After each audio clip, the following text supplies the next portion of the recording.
ये एक revisionary audio clip है on CA final law chapter 6 prevention of operation and mismanagement. ये chapter शुरू होता है सेक्शन 240 से एंड खत्म होता है सेक्शन 246 पे। इसके पहले कुछ इंट्रोडक्टरी पार्ट समझो कि ये चैप्टर आया कैसे।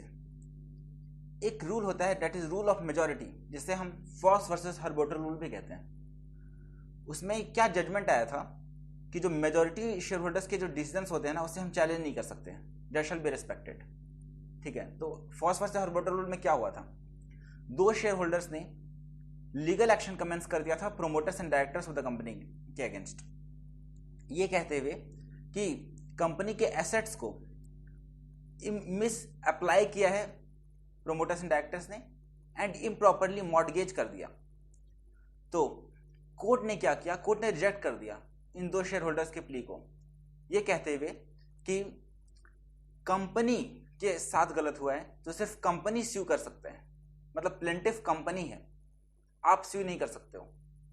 ठीक है, तो ये फॉस वर्सेस हर्बोटर रूल में दो मेजर प्रिंसिपल्स या मेजर रूल्स डिराइव हुए थे। कौन कौन सा? फर्स्ट इज कि company is a separate legal entity from its share holders, and second that the court will not interfere with the internal management of companies acting with in their powers. ठीक है, तो मतलब ordinary majority of members से अगर कोई भी काम अगर रेटिफाई किया जा सकता है तो उस टाइम पे कोर्ट इंटरफेयर नहीं करेगा। ठीक है, बट इसका 4 एक्सेप्शन है। पहला, अल्ट्रा वायर्स या इलीगल एक्ट्स। अल्ट्रा वायर्स मतलब कि बियॉन्ड द पावर्स, तो जब company beyond the powers of MOA या एओए काम करता है या इलीगल एक्ट्स करता है तो उस टाइम पे ये मेजॉरिटी वाला रूल नहीं लगेगा। Second, transactions requiring special majorities, जहां पे स्पेशल मेजॉरिटी चाहिए जैसे 66% या 75% या 90%, ऐसा मेजॉरिटी शेयर होल्डिंग चाहिए अप्रूवल के लिए, तो वहां पे ये रूल ऑफ मेजॉरिटी काम नहीं करेगा। थर्ड, पर्सनल राइट्स जहां पे इन्वॉल्व है तो वहां पे ये काम नहीं करेगा। And fourth, fraud on the minority exception, तो अगर माइनॉरिटी पे फ्रॉड हो रहा है तो ये रूल काम नहीं करेगा, रूल ऑफ मेजॉरिटी। एंड ये जो चौथा वाला एक्सेप्शन है that is fraud on the minority, उसी से डील करता है ये पूरा चैप्टर। ठीक है, इसके बाद जो ऑपरेशन था, ऑपरेशन इस वर्ड को डिफाइन किया शांति प्रसाद जैन वर्सेस कलिंगा ट्यूब्स के केस में। इन्होंने बोला कि पहले तो इन्होंने ऑपरेशन का मतलब बताया और साथ में ये बताया कि ऑपरेशन होने के लिए उस पर्सन पे ऑपरेशन होना चाहिए in the capacity as a member, not in any other capacity. ठीक है, एंड इसके अलावा जो भी पर्सन कंसर्न्ड है with the management of the company's affairs, वो गिल्टी होना चाहिए ऑफ फ्रॉड, मिसफिजेंस या मिसकंडक्ट टुवर्ड्स द मेंबर्स। अगर मेयरली डोमेस्टिक डिस्प्यूट होगा मान लो between the directors and members, या लैक ऑफ कॉन्फिडेंस होता है between one set of members and the others, तो वो ऑपरेशन नहीं कहलाया जाएगा। ठीक है, उसके बाद एक और केस आया राव वर्सेस राजेश्वरी रामकृष्णन। इसमें क्या बोला, इसमें बोलता है कि the oppression complained of must affect a person in his capacity और character as a member of the company. तो एज अ मेंबर ऑपरेशन हो रहा हो, मतलब ऑपरेशन हो रहा हो in the capacity as member of the company, not in any other capacity. तो हार्श या अनफेयर ट्रीटमेंट होता है in any other capacity, like director की कैपेसिटी में या क्रिएटर की कैपेसिटी में, तो वो इस चैप्टर के परव्यू से बियॉन्ड है। ठीक है, इसके बाद कंटिन्यूअस एक्ट्स होना चाहिए, कंटिन्यूअस एक्ट्स ऑफ ऑपरेशन होना चाहिए, एक सिंगल एक्ट ऑफ ऑपरेशन से काम नहीं चलेगा। एंड सारे एक्ट्स को आपको देखना पड़ेगा कंबाइन करके, आप आइसोलेशन में नहीं देख सकते किसी भी एक्ट को। इसके बाद जो भी कंडक्ट है जिसके अगेंस्ट आप कंप्लेन कर रहे हो, जिसे ऑपरेशन कहलाया जाता है, वो तभी ऑपरेशन से कहलाया जाएगा जब वो बर्डनसम हो, हार्श हो एंड रॉन्गफुल हो, and it involves at least an element of lack of probity, मतलब इमोरल एक्ट है। एंड फेयर डीलिंग भी नहीं है। ठीक है, मतलब अनफेयर डीलिंग है एंड लैक ऑफ प्रोबिटी है to a member in matters in his proprietary right as a share holder. ठीक है, तो ये हो गया इंट्रोडक्शन। तो इसके बाद चलते हैं सेक्शन 241 सबसेक्शन 1 पे। सेक्शन 241 सबसेक्शन 1 क्या कहता है कि application to tribunal for relief in cases of oppression. तो कब राइट टू अप्लाई होगा मेंबर के पास में? मेंबर के पास में राइट टू अप्लाई कब होगा? जब दो में से एक भी कंडीशन सेटिस्फाई हो जाए। इसमें दो ग्राउंड्स हैं। पहला ग्राउंड है कि the affairs of the company has been conducted और is being conducted in a manner prejudicial to public interest, या फिर prejudicial to members interest, या फिर prejudicial to company's interest. मैंने क्या बोला, जो राइट टू अप्लाई कब होगा, मेंबर्स के पास राइट टू अप्लाई कब होगा, तो तब होगा जब the affairs of the company have been और are being conducted in a manner prejudicial to the public interest, या फिर कंपनीज इंटरेस्ट, या फिर मेंबर्स इंटरेस्ट। ठीक है। एंड सेकंड क्या ग्राउंड है, सेकंड ग्राउंड है कि the any material change that has taken place in the management or control of the company, and by reason of such change it is likely that the affairs of the company will be conducted in a manner prejudicial to the company's interest or members interest। ठीक है। तो इसमें दो grounds बताए गए। पहला कि अगर प्रीजुडिशियल है to public interest, members himself, या फिर कंपनी इंटरेस्ट, तो वैसे अगर अफेयर्स कंडक्ट हो रहा है तो ऑपरेशन या मिसमैनेजमेंट का केस हो जाएगा। या फिर अगर मैनेजमेंट में ऐसा चेंज होता है that is likely to cause oppression और मिसमैनेजमेंट, तो उस केस में भी क्या होगा, मिसमैनेजमेंट या ऑपरेशन का केस बन जाएगा। ठीक है। तो उस केस में मेंबर्स अप्लाई कर सकता है ट्रिब्यूनल को। इसके बाद आता है सबसेक्शन 2। सबसेक्शन 2 इसका कहता है, अच्छा लेकिन हाँ समझना, सेक्शन 241 में तभी अप्लाई कर सकता है मेंबर्स जब सेक्शन 244 का जो कंडीशंस है वो सेटिस्फाई हो जाए। ठीक है। अभी सेक्शन, इसके बाद सेक्शन 244 करेंगे। तो सेक्शन 241 का सबसेक्शन 2 क्या कहता है, सेक्शन 241 का सबसेक्शन 2 कहता है कि सेंट्रल गवर्नमेंट सुओ मोटो भी चाहे तो ट्रिब्यूनल को अप्लाई कर सकता है अगर सेंट्रल गवर्नमेंट को लगता है कि the affairs of the company is being conducted in a manner prejudicial to the public interest. ठीक है। इसके बाद आता है सबसेक्शन 3। सबसेक्शन 3, सबसेक्शन 4 और सबसेक्शन 5 ये न्यूली इंसर्टेड है ऑन 15 अगस्त 2019।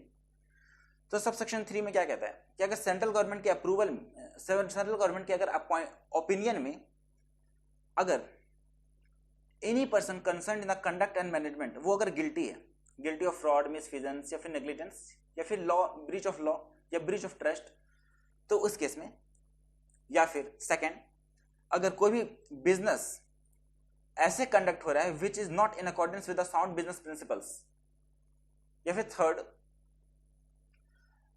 जो एक कंपनी कंडक्ट इस तरीके से हो रहा है या फिर मैनेज इस तरीके से हो रहा है विच कैन कॉज और is likely to cause serious injury और damage to the interest of the trade, या फिर ऐसे पर्सन द्वारा मैनेज हो रहा है हु कैन कॉज और likely to cause damage to the interest of the trade.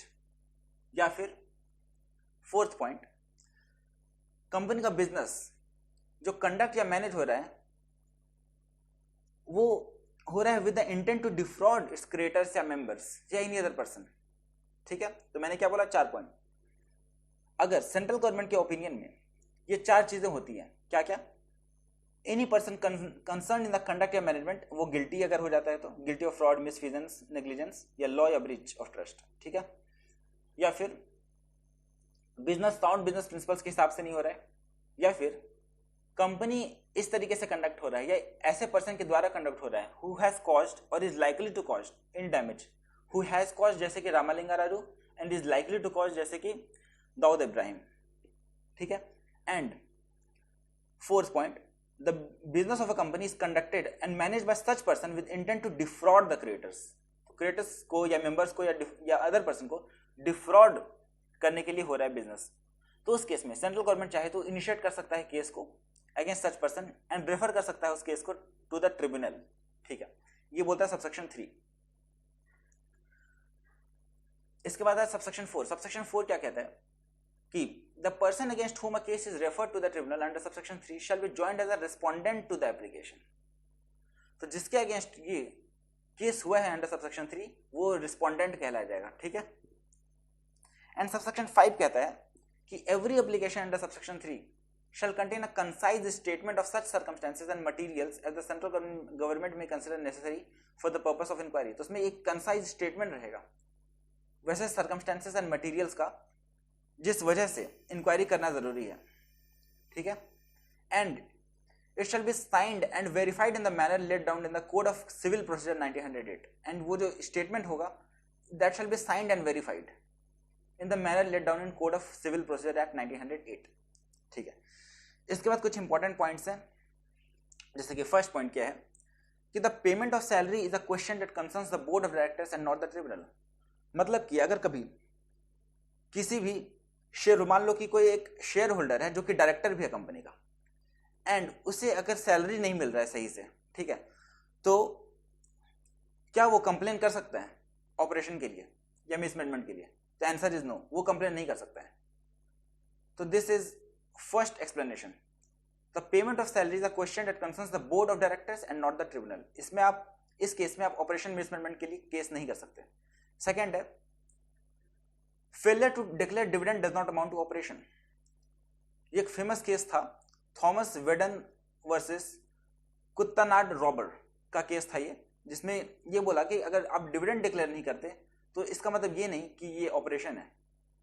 ठीक है, इसके बाद थर्ड पॉइंट में ये कह रहा है कि क्या लीगल हेयर अगर एप्लीकेशन फाइल करता है टू द ट्रिब्यूनल तो क्या वो कोर्ट के में मेंटेनेबल होगा? Answer is yes. अगर किसी माइनॉरिटी शेयर होल्डर का जो कि डिसीज हो गया, जो कि मर गया, उसका लीगल हेयर अगर पिटिशन फाइल कर रहे हैं तो वो भी एक्सेप्टेबल है, इवन दो कि उसके पास एक भी शेयर नहीं है और इवन दो कि वो मेंबर भी नहीं है कंपनी का। ठीक है, इसके बाद फोर्थ पॉइंट, अगर कोई भी पर्सन एमडी की तरह अपॉइंटेड नहीं है, ठीक है, अगर कोई भी पर्सन एमडी की तरह अपॉइंटेड नहीं है बट फिर भी वो एमडी के सारे फंक्शंस को डिस्चार्ज कर रहा है विद और without the knowledge of the members, तो क्या उससे हम ऑपरेशन बोल सकते हैं? तो आंसर इज नो। तो इसमें मेंबर एप्लीकेशन फाइल नहीं कर सकता है with the tribunal claiming it as an act of oppression, तो ये ऑपरेशन नहीं है। ठीक है, इसके बाद फिफ्थ एक्सप्लेनेशन क्या है, ये है कि continuous losses can not be regarded as oppression by itself. तो मतलब अगर कंटिन्यूअस लॉसेस होता है कंपनी में तो ये ऑपरेशन नहीं है। ये केस था Ashok betel nut versus MK Chandrakant. उस केस में ये एस्टेब्लिश हुआ था कि अगर लॉसेस कंटिन्यूअस लॉसेस हो रहा है तो वो ऑपरेशन नहीं कहलाया जाएगा। ठीक है, इसके बाद आता है सेक्शन 244। सेक्शन 244 का फर्स्ट पॉइंट क्या कहता है कि सेक्शन 241 में किसके पास राइट टू अप्लाई है? तो देखो, इन लोगों के पास राइट टू अप्लाई है। सबसे पहला कि दो पार्ट में उसको डिवाइड करूं, पहला company having share capital and second company not having share capital. Company having share capital के केस में लिस्ट ऑफ फॉलोइंग अप्लाई कर सकता है, या तो 100 मेंबर्स और 1/10 of the total number of members, और एनी मेंबर और members holding not less than 1/10 of issued share capital. मैंने क्या बोला, फिर से समझना, किसके पास राइट टू अप्लाई होगा अंडर सेक्शन 241। इसे दो पार्ट में डिवाइड करो, company having share capital and company not having share capital. अगर कंपनी हैविंग शेयर कैपिटल है तो उस केस में इन तीन में से कोई एक भी कंडीशन अगर सेटिस्फाई हो जाएगा तो वो अप्लाई कर सकता है।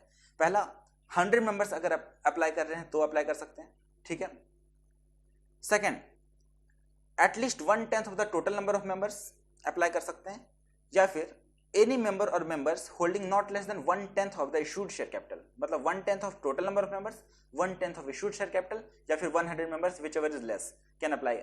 ठीक है, एंड एक बात समझना, जो इशूड शेयर कैपिटल मैंने बोला वो इसमें सिर्फ वैसे शेयर कैपिटल आएंगे जिन पे सारा कॉल्स पे हो गया है।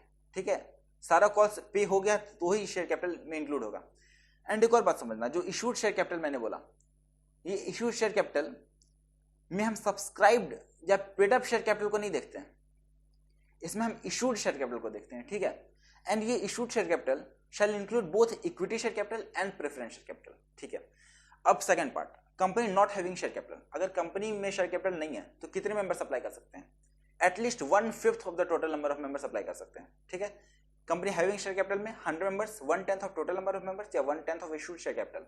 And company not having share capital के केस में 1/5 of the total number of members can apply. ठीक है, इसके बाद ट्रिब्यूनल के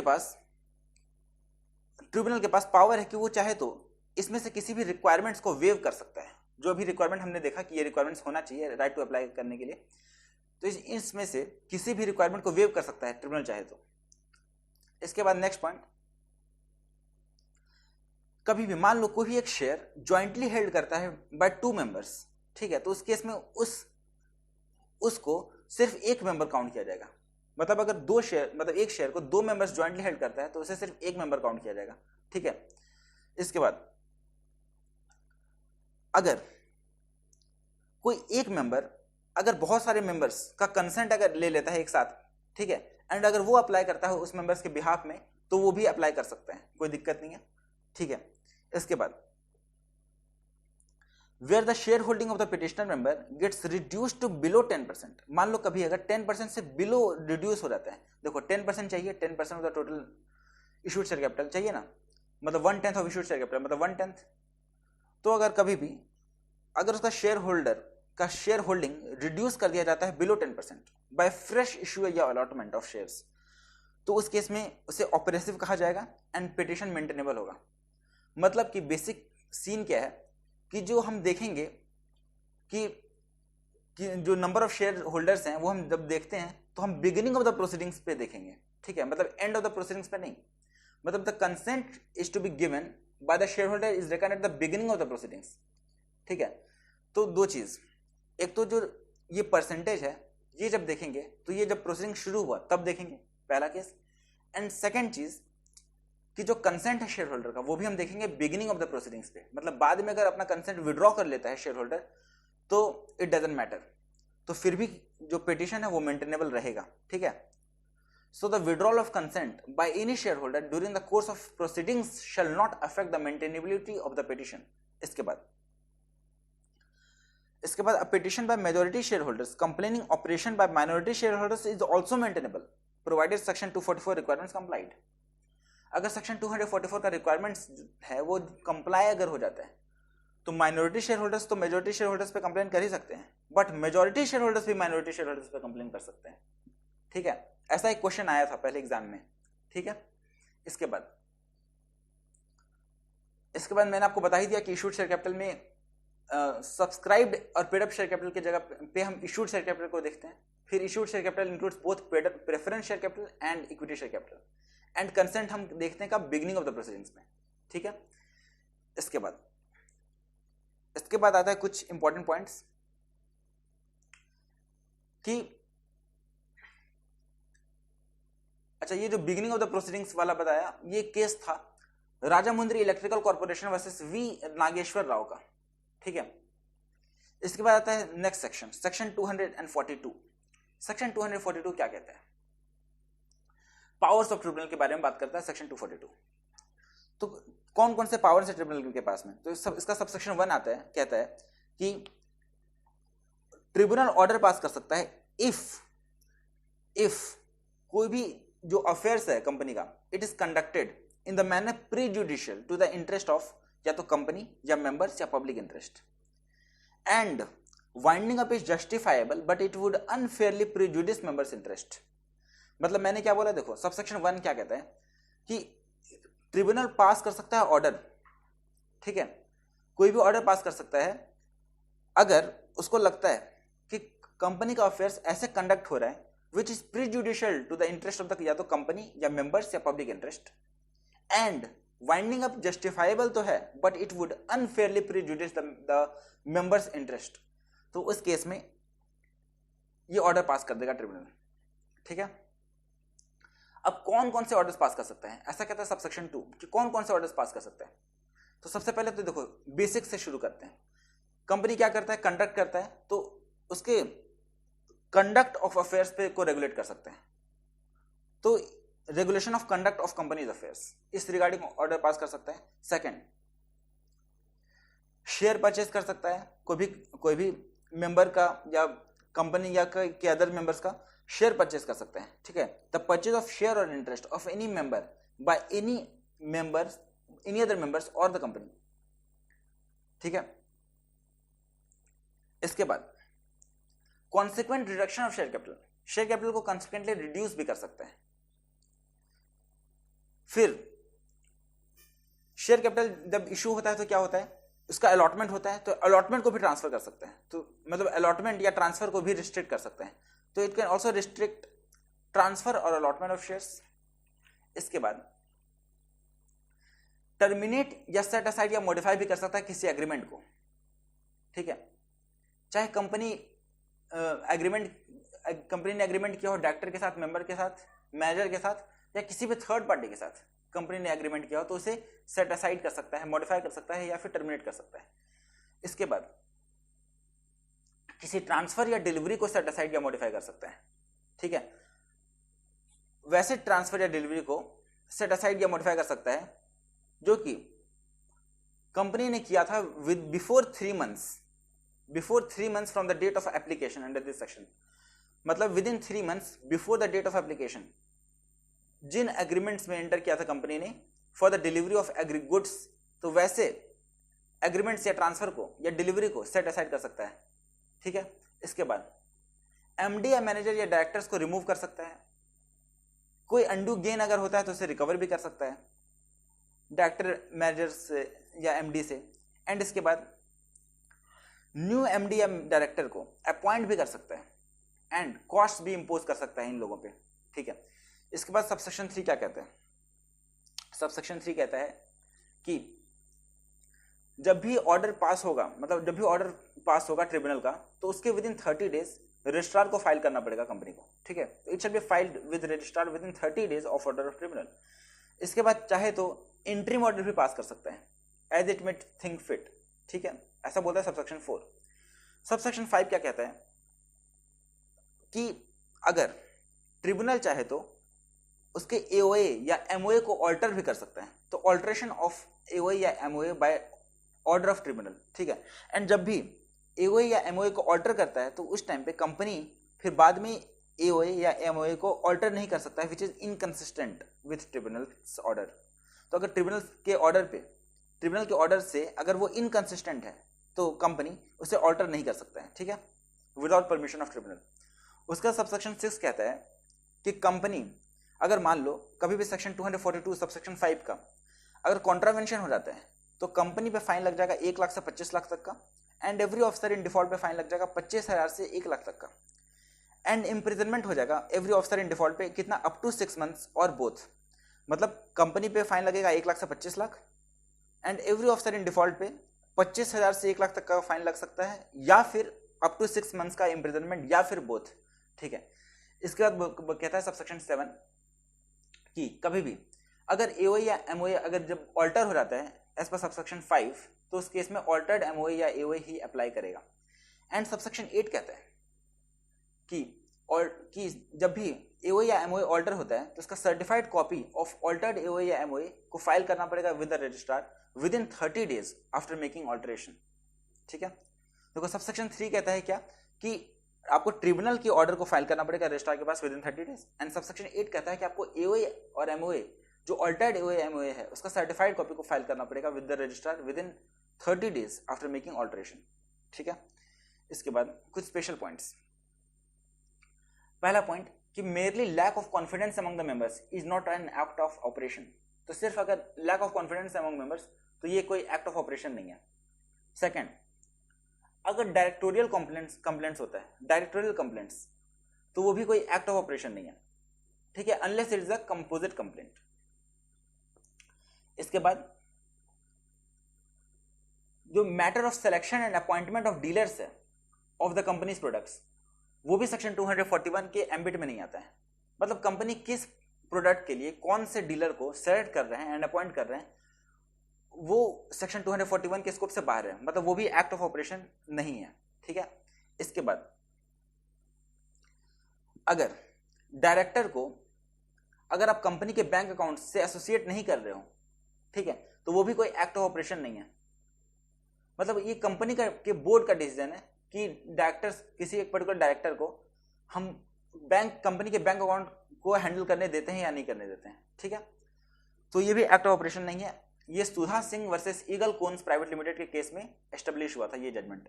ठीक है, इसके बाद अगर बैड डेट्स को राइट ऑफ करते हैं तो बैड डेट्स को राइट ऑफ करना एक ऑपरेशन नहीं है। ठीक है, इसके बाद नेक्स्ट क्वेश्चन है कि अगर मेंबर्स अगर इंस्पेक्शन ऑफ डॉक्यूमेंट्स के लिए कंपनी को अप्लाई करता है, क्या बोला मैंने, अगर मेंबर्स इंस्पेक्शन ऑफ डॉक्यूमेंट्स के लिए कंपनी को अप्लाई करता है तो उसको अगर कंपनी डिनाई कर देता है तो क्या ये एक्ट ऑफ ऑपरेशन है? आंसर इज नो, ये भी एक्ट ऑफ ऑपरेशन नहीं है। तो क्या हुआ था मिनियंस प्राइवेट लिमिटेड के केस में कि जो कंपनी के मेंबर्स थे उन्होंने एप्लीकेशन दिया for operation of the company, लेकिन ऑपरेशन को प्रूव करने के लिए उन्हें इंस्पेक्शन ऑफ डॉक्यूमेंट्स चाहिए था, तो उन्होंने रिक्वेस्ट किया, बट कंपनी ने डिनाई कर दिया कि मैं इंस्पेक्ट करने नहीं दूंगा डॉक्यूमेंट्स को।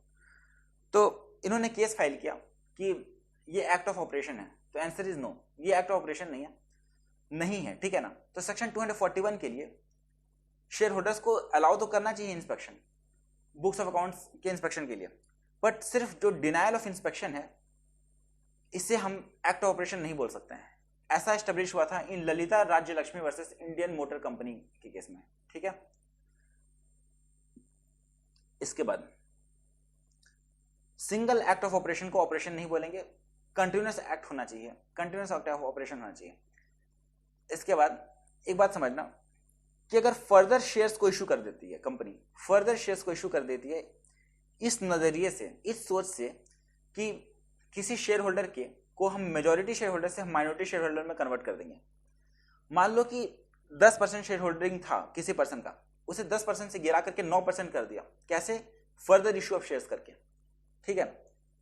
तो this is an act of oppression, तो this is a grave act of oppression, तो ये ऑपरेशन है, ठीक है। तो issue of further shares by the directors of the company for the purpose of converting a majority into minority is a grave act of oppression, ठीक है। ये हो गए कुछ स्पेशल पॉइंट्स। इसके बाद आता है सेक्शन 243। सेक्शन 243 क्या कहता है? कॉन्सिक्वेंसेस ऑफ टर्मिनेशन और मॉडिफिकेशन ऑफ सर्टेन एग्रीमेंट्स, कि सर्टेन एग्रीमेंट्स का टर्मिनेशन या मॉडिफिकेशन अगर होता है तो क्या होगा उससे, ठीक है। तो इस सेक्शन में भी कुछ अमेंडमेंट्स हैं, ठीक है। तो पहले सबसेक्शन 1, सबसेक्शन 1 क्या कहता है कि क्या कॉन्सिक्वेंस होगा? तो कभी भी कोई भी टर्मिनेशन या मॉडिफिकेशन होता है सर्टेन एग्रीमेंट्स, तो it shall not give rise to any claims whatever against the company. तो किसी थर्ड पार्टी को कोई भी क्लेम करने का राइट नहीं देगा ये। तो it shall not give rise to any claims whatever against the company, ठीक है। कंपनी के अगेंस्ट कोई भी क्लेम्स नहीं कर सकता है वो भी पर्सन, जस्ट बिकॉज कि टर्मिनेट या मॉडिफाई हो गया agreement because of order pass bye tribunal, ठीक है। इसके बाद अगर कभी भी एमडी, मैनेजर या डायरेक्टर को टर्मिनेट कर देता है ट्रिब्यूनल, तो उस केस में अगले 5 साल तक के लिए without the approval of tribunal उन एमडी, मैनेजर या डायरेक्टर्स को अपॉइंट नहीं किया जा सकता है। तो वो सेक्शन 164 के हिसाब से डिस्क्वालीफाई हो जाएंगे, ठीक है।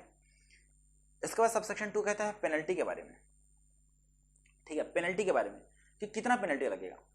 तो अगर कॉन्ट्रावेंशन होता है सेक्शन 243 का, तो कितना पेनल्टी लगेगा? एवरी एमडी, मैनेजर, डायरेक्टर पे फाइन लग जाएगा अप टू 5 लाख या इम्प्रिजमेंट हो जाएगा अप टू 6 मंथ्स या बोथ। अब समझना कि क्या इसमें अमेंडमेंट्स क्या क्या है इसमें। तो सेक्शन पहले था सेक्शन 1, इसका था सबसेक्शन 1 और सबसेक्शन 2। अब इसका सबसेक्शन 1A एंड 1B ये न्यूली इंसर्टेड है।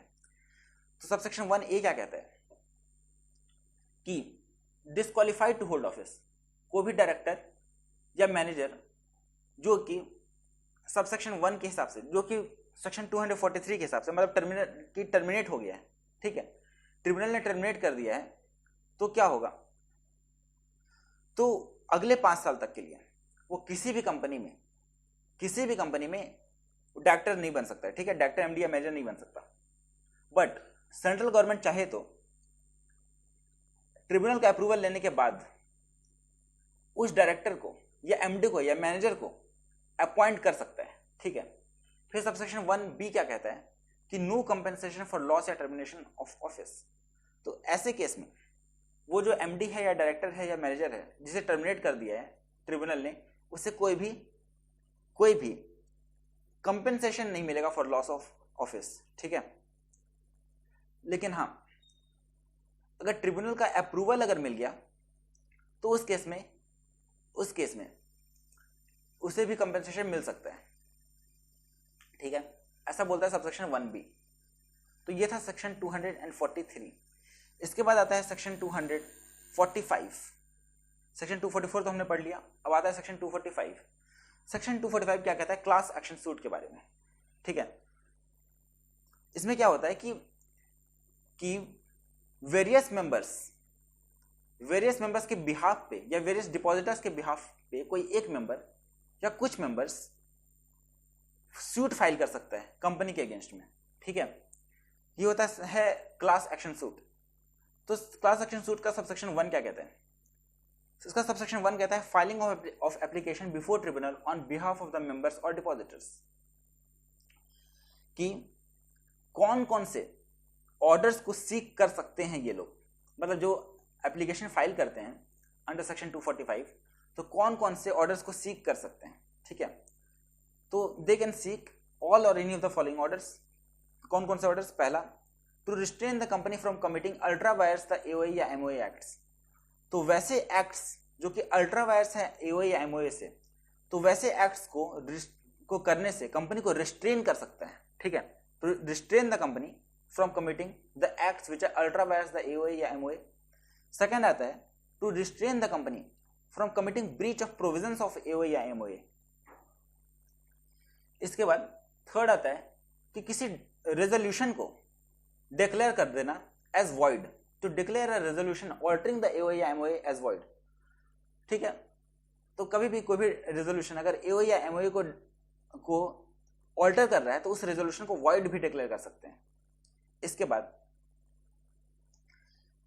वैसे रेजोल्यूशन जो कि वॉइड डिक्लेयर कर दिए गए हैं, वैसे रेजोल्यूशन के हिसाब से अगर कंपनी या डायरेक्टर्स अगर काम कर रहा है तो उसे रिस्ट्रेन भी कर सकता है, ठीक है। तो to restrain the company and its directors from acting on such resolution which has been declared as void. इसके बाद नेक्स्ट है to restrain the company from doing any act which is contrary to the provisions of any act या law. इसके बाद है to claim damages और compensation और demand against the company और इट्स डायरेक्टर्स, या फिर against the auditors including the audit firm and any expert or advisor or consultant or any other person who has acted fraudulently या unlawfully। and last है to seek any other remedy। तो मैंने देखो क्या बोला, आसान भाषा में आपको समझाता हूँ कि पहला है कि कौन कौन से ऑर्डर्स को सीक कर सकते हैं। पहला कि वैसे एक्ट्स जो कि एओए या एमओए के अल्ट्रा वायर्स हैं, अल्ट्रा वायर्स मतलब beyond the powers of AOA MOA, तो उसे रिस्ट्रेन कर सकता है। सेकेंड, वैसे एक्ट्स जो कि कॉन्ट्रावीन करते हैं प्रोविजंस ऑफ एओए एमओए, तो वैसे ब्रीच को करने से रिस्ट्रेन कर सकता है। थर्ड, किसी रेजोल्यूशन जो कि वैसे रेजोल्यूशन जो कि ऑल्टर कर रहे हैं एओए या एमओए को, उसे वॉइड भी डिक्लेयर कर सकता है। फोर्थ, कंपनी एंड डायरेक्टर्स को रिस्ट्रेन कर सकता है from acting on such resolution, कि वॉइड वाले रेजोल्यूशन के हिसाब से अगर काम कर रहा है तो उसे रिस्ट्रेन भी कर सकता है। तो देखो पहला दूसरा हो गया एओए या एमओए के हिसाब से, ठीक है। एओए या एमओए, पहला एओए के अल्ट्रा वायर्स, दूसरा एओए या एमओए का ब्रीच कमिट कर रहा है, ठीक है। सेकंड, इसके बाद आता है थर्ड में क्या है कि कोई भी ऐसा रेजोल्यूशन जो कि एओए या एमओए को चेंज कर रहा है उसे वॉइड डिक्लेयर कर सकता है। फोर्थ, वैसे रेजोल्यूशन के हिसाब से काम नहीं करने से, मतलब वैसे रेजोल्यूशन के हिसाब से काम अगर कोई भी कर रहा है तो उसे रिस्ट्रेन करने के लिए। फिफ्थ आता है कि लॉ के हिसाब से अगर कोई काम नहीं कर रहा है तो मतलब कॉन्ट्ररी टू एनी लॉ, तो उसे रिस्ट्रेन करने के लिए। सिक्स्थ आता है कि जब भी कोई कंपनी ने मतलब कंपनी के अगेंस्ट या डायरेक्टर्स के अगेंस्ट या ऑडिटर या ऑडिट फर्म के अगेंस्ट या एक्सपर्ट या एडवाइजर या कंसल्टेंट के अगेंस्ट क्लेम कर सकता है डैमेज या कंपेंसेशन या डिमांड क्लेम कर सकता है। एंड लास्ट आता है एनी अदर रेमेडी, ठीक है। इसके बाद सबसेक्शन 2 क्या कहता है? सेक्शन 245 का सबसेक्शन 2 कहता है कि कौन कौन से मेंबर्स हैं, मतलब कितने रिक्वायर्ड नंबर ऑफ मेंबर्स हैं to apply for class action suit. तो इसका दो पार्ट, एक तो company having share capital and company not having share capital. Company having share capital के केस में greater than equal to 100 members या फिर 5% of the total number of members whichever is less. मैंने क्या बोला? Company having share capital के case में 100 members या फिर 5% of total number of members whichever is less apply कर सकते हैं। And such percentage of share capital जिन्होंने होल्ड कर रखा है, तो सच परसेंटेज ऑफ शेयर कैपिटल में इन्होंने नोटिफाई किया और इन्होंने बोला कि अनलिस्टेड कंपनी के केस में 5% of issued share capital and listed company के केस में 2% ऑफ इश्यूड शेयर कैपिटल जिन्होंने होल्ड कर रखा है वो अप्लाई कर सकते हैं, ठीक है। मैंने क्या बोला फिर से रिपीट में करता हूं। देखो सबसे पहले समझना कौन अप्लाई कर सकता है फॉर क्लास एक्शन सूट। तो या तो डिपॉजिटर्स अप्लाई कर सकते हैं एंड डिपॉजिटर्स भी अप्लाई कर सकते हैं एंड मेंबर्स भी अप्लाई कर सकते हैं। तो पहला मैं मेंबर्स के बारे में बताता हूँ। मेंबर्स में भी दो पार्ट, पहला कंपनी हैविंग शेयर कैपिटल के केस में and company not having share capital के केस में। कंपनी हैविंग शेयर कैपिटल के केस में इन तीन में से कोई भी एक person greater than equal to 100 members, 5% of the total members, या फिर such percentage of share capital as may be prescribed.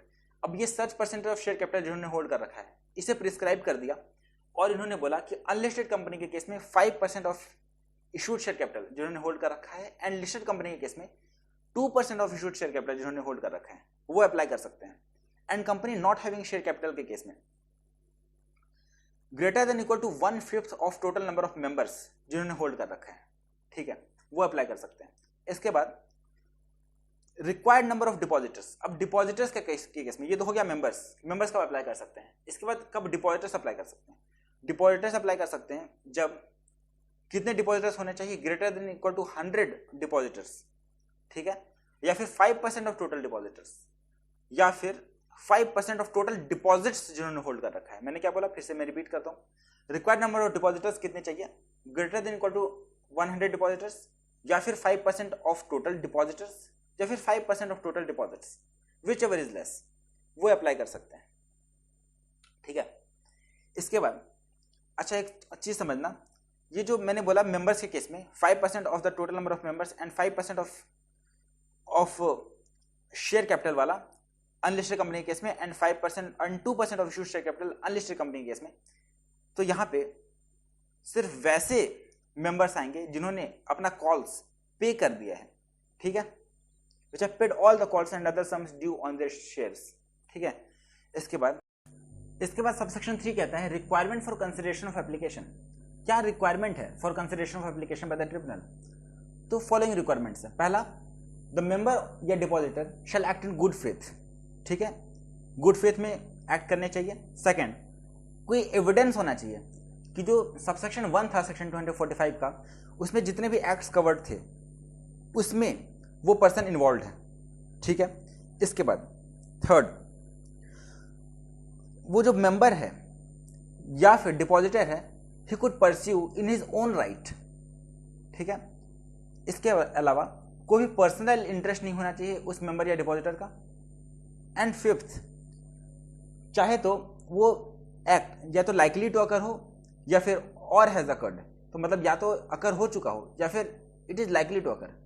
अगर ये अकर होने वाला है, मतलब if it is likely to occur, तो ये ऑथराइज होना चाहिए by the company. And if it has occurred then ratified होना चाहिए बाय द कंपनी, ठीक है। इसके बाद सबसेक्शन 4 क्या कहता है।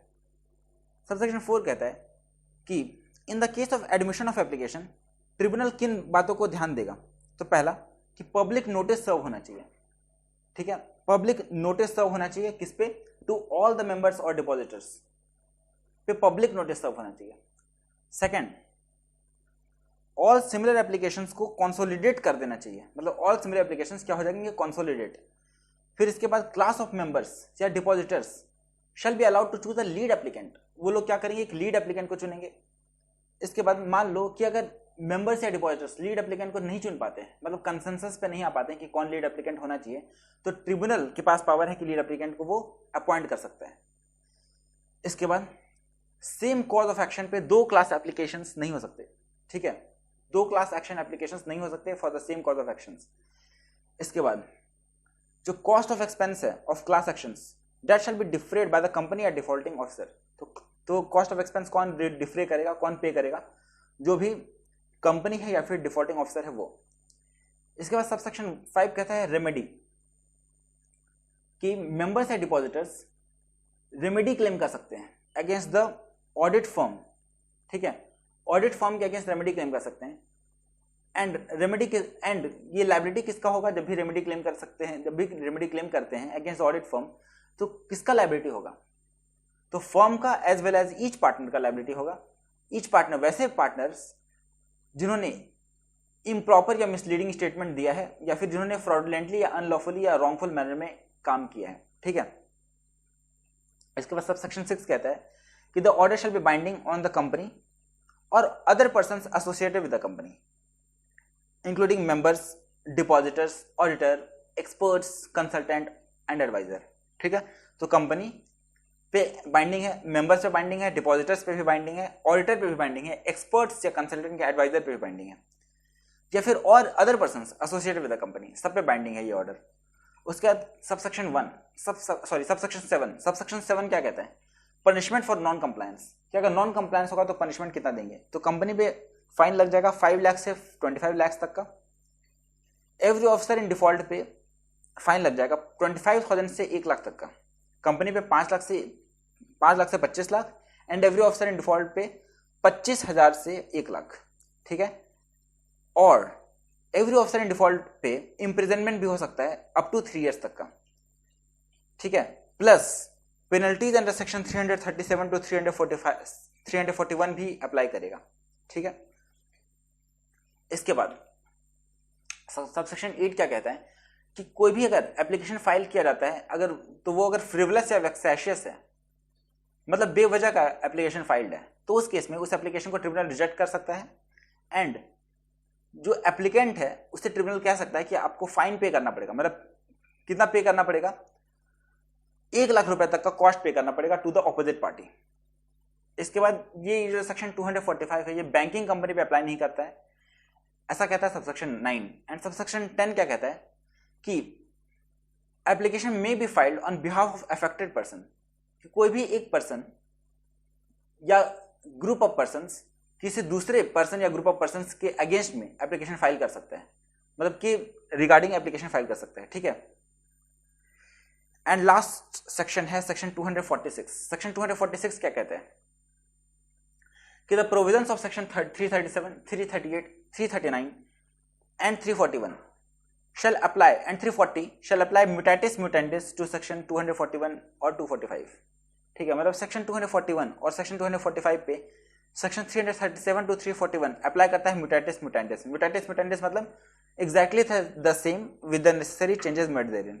ठीक है, अब देखो सेक्शन 337 क्या बोलता है?